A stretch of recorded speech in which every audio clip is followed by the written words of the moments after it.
This is Mecca, a city built of stone and light, houses of clay, narrow alleys, and in their center, a cube simple yet unmatched, a house that the earth itself has never turned away from the Kaaba. In this valley the wind whispers between mountains, and prayers rise gently toward the heavens. But far to the south something stirs, not a caravan for trade, not a tribe for pilgrimage. A distant tremor. The ground begins to shake. It is not thunder. It is not rain. It is an army. Black banners wave in the heat, and among them, creatures the Arabs had never seen before: elephants. And leading them, a man from Yemen, his pride greater than his wisdom. His name, Abraha. He came from Sana'a, a mighty city with towers and shrines. There he had built a great cathedral, not for worship but for power. He wanted to draw eyes away from Mecca, to turn hearts from the Kaaba, to make knees bow before his own altar. But the Kaaba still stood firm. Every year caravans came from north and south. Markets bloomed beside the sacred house. Mecca's name was still on every tongue, and Abraha burned with envy. He wanted the trade, the fame, the pilgrims, but every road still led to the Kaaba. It is said that one night in Sana'a, a rumor reached him. Someone had mocked the Kaaba. That rumor became a spark in the heart of a proud man. For years he had been waiting for an excuse to move. Now he had it. Abraha gave his command. Prepare the army. Elephants were brought from Africa. Soldiers gathered under his call. Letters were sent to the desert tribes. Each message carried a single line. Step aside and you will live. Resist and you will perish. Before dawn, the seals were pressed, and the riders galloped out with his warning. What began as resentment became a march of arrogance. By sunrise, Abraha's army moved north, with massive beasts, iron shields, and a gaze fixed upon Mecca. The road was long. They crossed mountains and merciless deserts. At every town, messengers arrived before the army, reading out the same words. Many tribes stepped aside. Their markets mattered more than their faith. A few resisted, and their blood darkened the mountain passes. Everywhere the same whisper spread. An army of elephants is coming to destroy the house of God. In Mecca, Abdul-Muttalib, leader of Quraysh and guardian of the Kaaba, heard the news. There was no fear upon his face, only calm born of faith. He gathered the elders and said, "No blade shall be raised in this valley. Keep the sacred land free of war. If he comes to destroy this house, its Lord will defend it himself."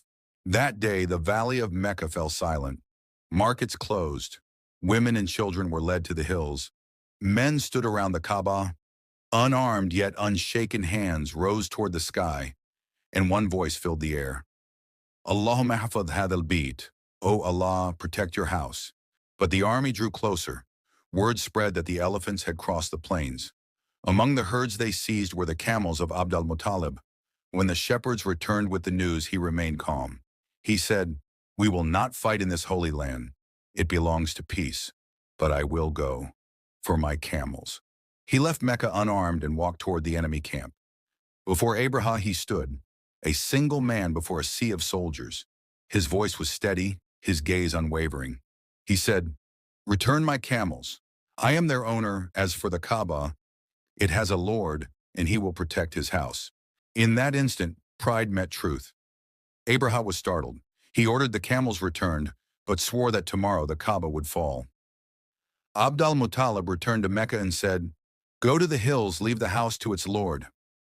The night passed quietly, a heavy silence before dawn. Mecca prayed in the dark, while the army prepared for the morning of destruction. Dawn broke over the valley. A pale light touched the walls of Mecca.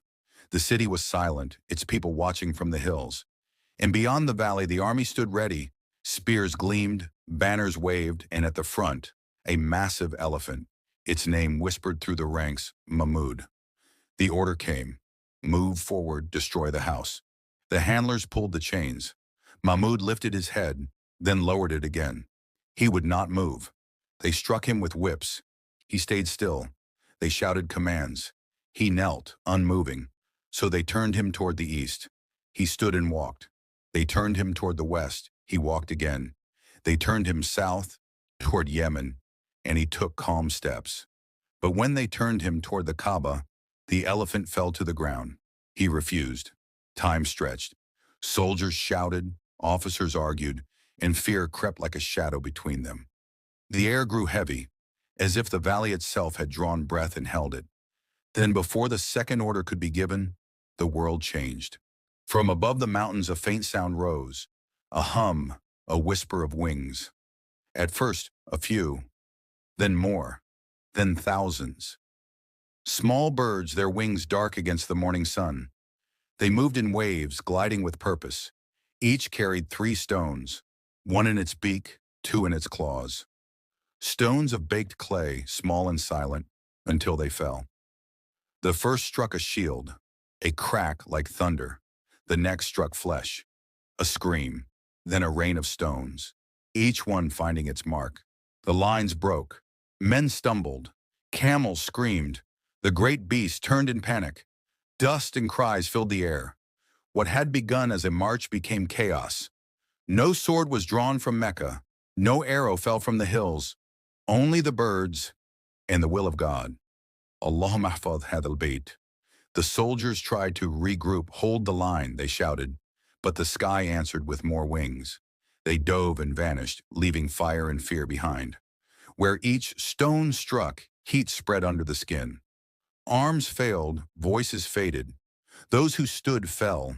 Those who fled collapsed on the road. The valley trembled again, but this time not from their march, from their fall. The army that had crossed deserts now lay broken under the wings of creatures no larger than their hands. It was said later that the battlefield looked like dawn, not because of the light, but because of the ash. When the last flock circled away, the plain was silent. Spears lay buried in dust. The great elephant stood alone, eyes dim, breathing softly as the wind carried the last echo of fear away. And in that silence, Mecca remained untouched. Its people watched from the hill, no blade drawn, no shout of victory, only whispers of awe. They saw how power bows when God says no. They saw how the proud fall by the smallest of his creations. فَجَعَلَهُمْ كَعَصْفٍ مَأْكُولٍ. And he made them like scattered leaves. The valley grew quiet. A cool wind passed through the fallen bodies, and silence returned to the land. No voices, no cries of command, no echo of hooves, only the scent of dust and burnt sand. But Mecca stood. The house remained untouched, unbroken in the valley that had just witnessed a miracle. That day, no sword was drawn from Mecca, no blood was spilled upon the sacred ground, and no shout of victory was heard. Only whispers of gratitude. Alhamdulillah alladhi hifdha bita. Praise be to Allah who protected his house. The news of the army's fall spread through the desert. Merchants passing by saw elephants lying in the dust, shields shattered, banners torn by the wind. But Abraha still lived, yet not as before.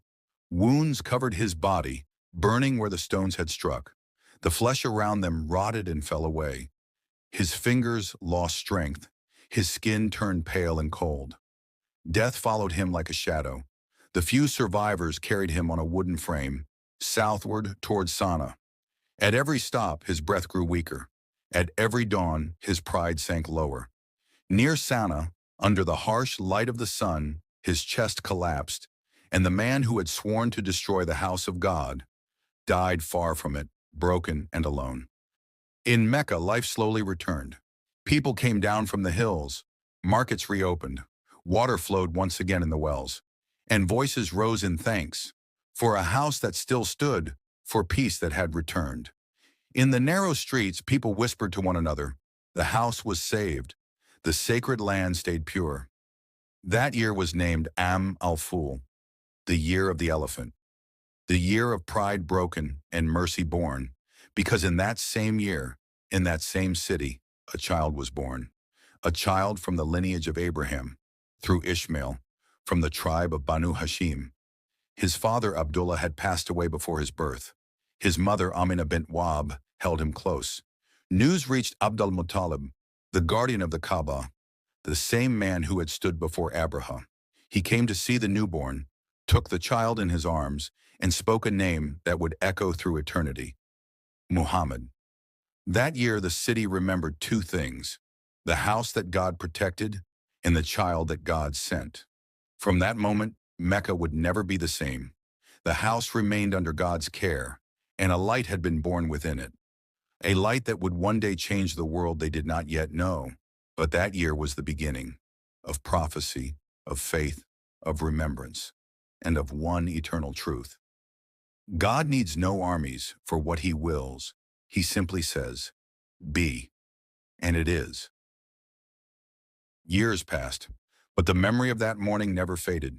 Even the elders of Quraysh, those who had seen the army with their own eyes, spoke of it with trembling voices.